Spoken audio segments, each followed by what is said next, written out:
కామారెడ్డి జిల్లాలో కురిసిన అకాల వర్షం అన్నదాతలకు కన్నీళ్లు మిగిల్చింది. అకాల వర్షానికి ధాన్యం కొనుగోలు కేంద్రాల్లో ఆరబోసిన వడ్లు కొట్టుకుపోయాయి. 6 కాలం శ్రమించి పండించిన పంట చేతికి అందకుండా పోయిందని అన్నదాతలు ఆందోళన చెందుతున్నారు. ప్రభుత్వం సకాలంలో ధాన్యం కొనుగోలు చేసి ఉంటే తమకు ఇంత నష్టం జరిగేది కాదని రైతులు ఆవేదన వ్యక్తం చేశారు.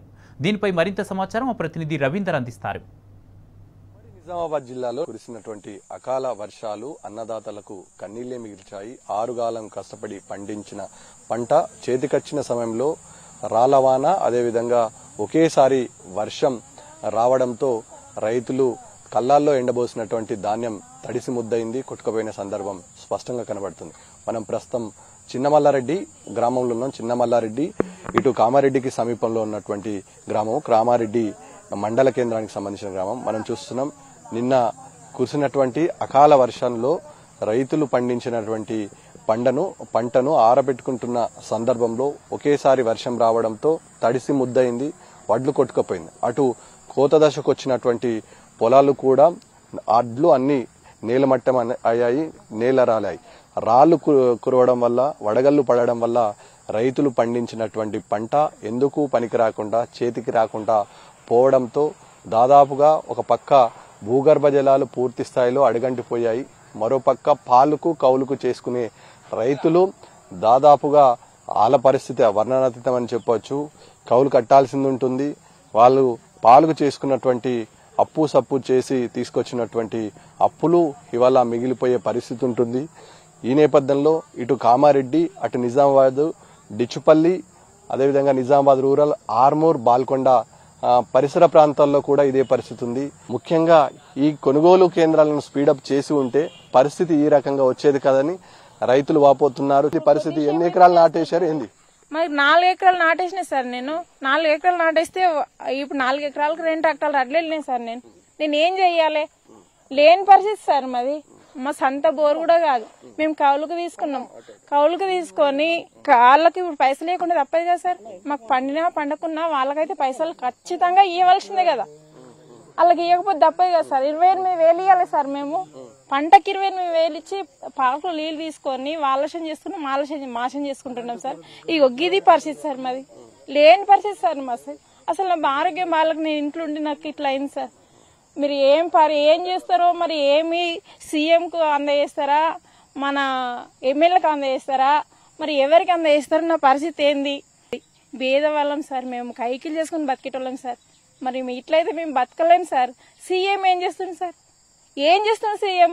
మన ఎమ్మెల్యే ఏం చేస్తున్నాడు సార్? మేము ఏం చేయాలమో ఇంత ఈసం చేసుకుని తాగాలమా? చెప్పండి సార్, మరి మీరే చెప్పండి. చెప్తే అర్థమైతుంది సార్. నాకు మస్తు దుఃఖం వస్తుంది సార్. ఈ అడ్లను చూస్తే ఏడుపు వస్తుంది. ఒక అడ్లు చూడండి సార్, అడ్లు చూడండి ఎంత మొత్తం మట్టేనే సార్. నాకు నేను ఎట్లా వేయాలి సార్? ఇప్పుడు ఏంది? నెలకు 50,000 రూపాయలు పెట్టుకుంటున్నా సార్. నేను సంవత్సరానికి 4 ఎకరాలకు సంవత్సరానికి 1 ఎకరానికి 50,000 అంచనా వేసుకుంటే ఎన్ని లాస్ అయినా సార్? నేను ఎన్ని లాస్ అయినా? నేను ఏం చేస్తాడు సార్ మీ ప్రభుత్వం? అసలు అర్థమైతలేదు నాకు. ఫుల్ రాళ్ల వర్షం పడ్డది, వచ్చినాము. కొన్ని కాంటాయినాయి, ఇంకా కొంత కోసేది ఉన్నది. మొత్తం వర్షంకు, మొత్తం రాళ్ల వర్షంకు మొత్తము రాలిపోయినాయి. ఈ కాంటాయిన అడ్లు కూడా మొత్తం తడిచిపోయినాయి. అవి మళ్ళా కింద ఉమ్మరిచ్చినాం, మళ్ళా నెరుపుతున్నాము. ఇప్పుడు అవి ఎటుగా ఉంటాయినాయి. ఇప్పుడు మరి ఏం చేయాలి, ఏం కథ? ఈ కౌలు కట్టుకున్నాము. ఆ పారక కూడా వేరే బోర్లతోటి ఆ పైప్ లైన్ వేసుకొచ్చి కూడా పారబెట్టి తీసినాం. జనరేటర్ పెట్టి కూడా పారబెట్టినాం. పారబెడితే కూడా అది కూడా సరిగా పారలేదు. అటు ఇటు కోసినాము, ఇక్కడ బీటీ అయినాం. చెప్పండి, మీరేమంటారు? లేబర్ కొరత కూడా ఉంది సార్. లేబర్ కొరత కూడా ఉంది. అమాలి కొరత కూడా ఏమంటారు? అమాలీల కొరత ఉన్నప్పుడు ఇక్కడ ఎఫ్సీ కొనుగోలు కేంద్రాలు ఉన్నటువంటి నిర్వాహకులు ఏమంటున్నారు? అధికారులు వచ్చినారు, మార్నింగ్ అడిగినాము. అమ్మాయిని అరేంజ్ చేస్తామని చెప్పారు మధ్యాహ్నం వరకు. ఇప్పటి వరకు కూడా ఇంకా రాలేదు. లేబర్ అయితే చాలా ప్రాబ్లం ఉంది సార్. ఇక్కడ పెట్టినట్టు తరలిస్తున్నారా? లారీలు వస్తున్నాయి? అక్కడ ఉన్నాయి సార్, అట్లానే ఉన్నాయి సార్. ఇంకా తీసుకుపోవట్లేదు. లారీలు వస్తలేదు సార్. అక్కడ సంచులు మళ్ళీ తింపి వేయమంటున్నారు. లారీలు వస్తలేవు. అట్లా వచ్చి ఉంటే అట్లా ఇబ్బంది కాదు. మొత్తం 2 ఎకరాల పొలం సార్ నాది.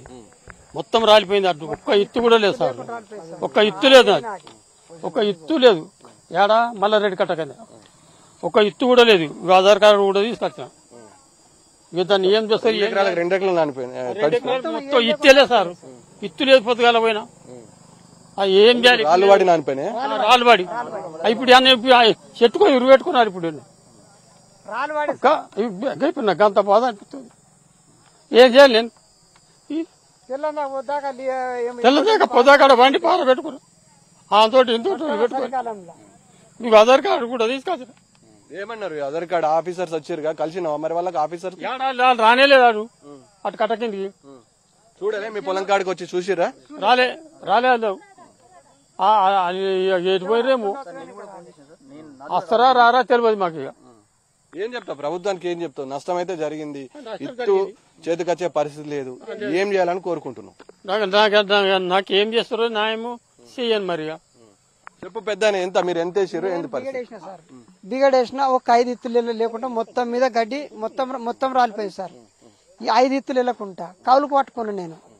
మొత్తం ఒక్క ఇత్తు కూడా లేదండి.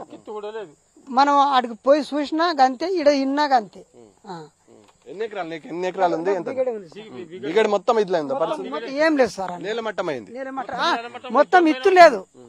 ఇత్తు లేకుండా కట్టితో కొట్టినట్టు రాలిపోయింది. రాళ్ళు పెద్ద పడ్డాయి. ఇద్దరం ఒక దగ్గరని మొత్తం రాలిపోయినాయి. ఇక కౌలకు పైసలు ఇవ్వాలి కదా సార్. వాళ్ళకు బిగానకి హిసాబు వాళ్ళకి ఇవ్వాలి. వాళ్ళకు 15,000 రూపాయలు వాళ్ళకి ఇవ్వాలి. ఈ పెట్టుబడి ఇప్పుడు మొత్తం మీద భూతాలు అన్న నీళ్లు ఉన్నాయి, మొత్తం భూతాలు పాలైంది.